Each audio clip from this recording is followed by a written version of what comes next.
नमस्कार जय जगन्नाथ चलन जाना एक गुरुत्वपूर्ण एजुकेशन खबर देखंतु विद्यालय को एवं जगिब एआई देखंतु विद्यालय रे किपरि पाठ पढ़ा हेउची पिला माने पाठ पढुछंती कि नाही एबे जगिब एआई कैमेरा जेउतिरे फाइबर नेटवर्क सरकार जोगई देबे एने सारा राज्य रे 5370 स्कूल को एआई कैमेरा जोगाई दिया जीवो यार विधिवत भावे सेवा आणुची गाइडलाइन जेउतिरे छात्र छात्री मानकर प्रतिटी तथ्य कैद हेबो कैमेरा रे ओ शिक्षक मानकर गतिविधि उपर नजर रहिबो एआई कैमेरा एणिकी ग्रामांचल रे पिला मानकर पाठपढ़ारे रहिबनी समस्या सेमानंकु वर्चुअल रे राज्य मुख्यालय रु एक्सपर्ट माने पिलांकु पढ़ाइबे सैटेलाइट माध्यम रे ग्रामांचल रे शिक्षादान करा जिवो सेति लागि राज्य रे 5370 टी स्कूल प्रतिष्ठा हेबो एआई सक्षम वर्चुअल क्लासरूम एतिस डिजिटल असेसमेंट विद्यालय गणशिक्षा विभाग रे नै परिकल्पना करा जायछि एथिपय ओडिसा रे कंप्यूटर एप्लिकेशन सेंटर ओकाक को दायित्व दिया जायछि एनै मध्ये ओकाक पक्षरु आरएफसी करा जायछि गणशिक्षा विभाग ओ ओडिशा विद्यालय शिक्षा कार्य प्राधिकरण ओ सेवा सहयोग रे एई डिजिटल एआई क्लासरूम करा जिवो राज्य रे भौगोलिक और आर्थिक दृष्टिकोण रु अनग्रसर पिला मानक उच्च मानर केंद्रीय शिक्षा सुविधा जोगाई देबाकू आईसीटी ओ डिजिटल पदक्षेप सरकार नैछंती एथि सहित ब्रॉडकास्टिंग स्टूडियो वर्चुअल क्लासरूम और कृत्रिम बुद्धिमत्ता सक्षम क्लासरूम सह डिजिटल असेसमेंट सुविधा रहिबो स्टूडियो विशेषज्ञ द्वारा मध्य शिक्षादान करा जिवो एथि सहित मोबाइल ऐप रे परिकल्पना करा जायछि एथि सह छात्र छात्री मूल्यांकन करा जाय रेकॉर्ड करा जिवो शिक्षक प्रशिक्षण पाठ्यक्रम बहिर्भूत कार्यक्रम दक्षता विकास वर्चुअल लर्निंग माध्यम सरकारी कार्यक्रम उपयोग करा जिवो एथिपय ओसेपा एक स्वतंत्र रिसोर्स टीम गठन करिवो 5370 स्कूल स्थापन करने वर्चुअल क्लासरूम डिजिटल असेसमेंट राज्य में 4टी मुख्य स्टूडियो स्थापन करा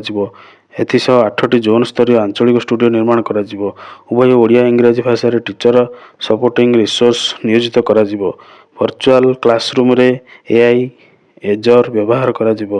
student digital assessment digital device करा अडाप्टिव रिमेडियल लर्निंग स्टूडेंट आप करा मूल्यांकन डैशबोर्ड रहिबो एथिरे फार्मास मूल्यांकन हेबो शिक्षकों पाठपढ़ारे लाइव करा याको आप रे अपलोड करा षष्ठ रु द्वादश श्रेणी पिलांकर पाठपढ़ा पे एही क्लासरूम व्यवहार हेबो राज्य रे टीम पढ़ाइबे बेले पिला माने सीधा सळग तांका सह वर्चुअल कथा हेबे निज द्वंद्व दूर करि परिबे केवल एतिक नुहे एही योजना रे केते सफल होछि यार प्रभाव कोन से सब मूल्यांकन होई एक्शन निया जो बोली आपणकर और सेवा तरफ विज्ञप्ति प्रकाश पाई तेणु एबेठारु सचेतन हो जातु शिक्षा क्षेत्र में अत्याधुनिक पद्धति आणवे और प्रजुक्ति विद्यार प्रयोग फल शिक्षार सुधार और अनेक समस्यार समाधान आसो बोली शिक्षा क्षेत्र में अत्याधुनिक पद्धति आणवे प्रजुक्ति विद्यार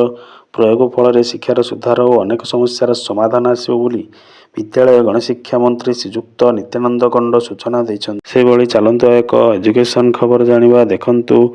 आपणकर मूल वेतन 28 ग्रेड पे हेबो एवं 6 वर्ष मूल चाकरी गणना को आपणकर प्राथमिकता सरकार देबो बोली स्थिर करिसंती देखंतु गत 22 तारिख रे हेतिबा गोटे मीटिंग द्वारा एलिमेंटरी कैडर रो पुनर्गठन हेले शिक्षक मानकर समस्या दूरीभूत होई परिबो बोली निखिल उत्कल प्राथमिक शिक्षक फेडरेशन राज्य सभापति धीरेन्द्र पट्टनायक कहिसंती तेणु पदोन्नति नियमित व्यवधान दिंतु बोली सरकार को जणाइछंती पुराणा पेंशन दिंतु अणशिक्षा कार्य शिक्षकों को निर्भूत रखंतु एभलिया 15टी दफा मध्य दाबी रखिछंती तेणु विद्यालय गणशिक्षा विभाग द्वारा नियुक्त उच्चस्तरीय कमिटी आह्वान क्रमे निखिल उत्कल प्राथमिक शिक्षक फेडरेशन सभापति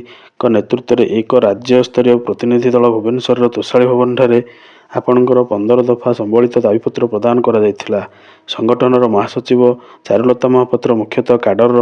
रूल पुनर्गठन लेवल ए बी को जोड़ा जाई शिक्षक शिक्षयित्री मानक मूल वेतन रे 2800 और लेवल 8 रखा जिबा एवं अविकल केंद्रीय हार रे दरमा देवा पई आपणकर तुरंत समस्त योग्य शिक्षक मानक लागू करवा ठिका नियुक्ति उच्छेद करवा मूल नियुक्ति ठारू चाकरी गणना करेंगे अविलंबे पदोन्नति देवे टीईटी रे थिबा समस्यार स्थायी समाधान करेंगे पुराणा पेंशन शिक्षक मानक एवं अणशिक्षक कार्य निवृत्त करेंगे सेकेंडरी कैडर रूल 50% मूल पदवी एलिमेंटरी योग्य शिक्षक मानक नियुक्ति देवे एवं आपणकर समूह उपस्थापन करेंगे ଛଅ କୁମାର ତ୍ରିପାଠୀ ମେମ୍ବର, କନଭେନର ସନାତନ ପଣ୍ଡା, ଶାନ୍ତନୁ କୁମାର ସାହୁ, ବିଭାଗୀୟ ଅଧିକାରୀମାନଙ୍କର ଉପସ୍ଥିତିରେ ସମସ୍ତ ବିଷୟ ଆଲୋଚନା କରାଯାଇଥିଲା। ସଭାପତି ବିରଞ୍ଚି ନାରାୟଣ ଦାସ,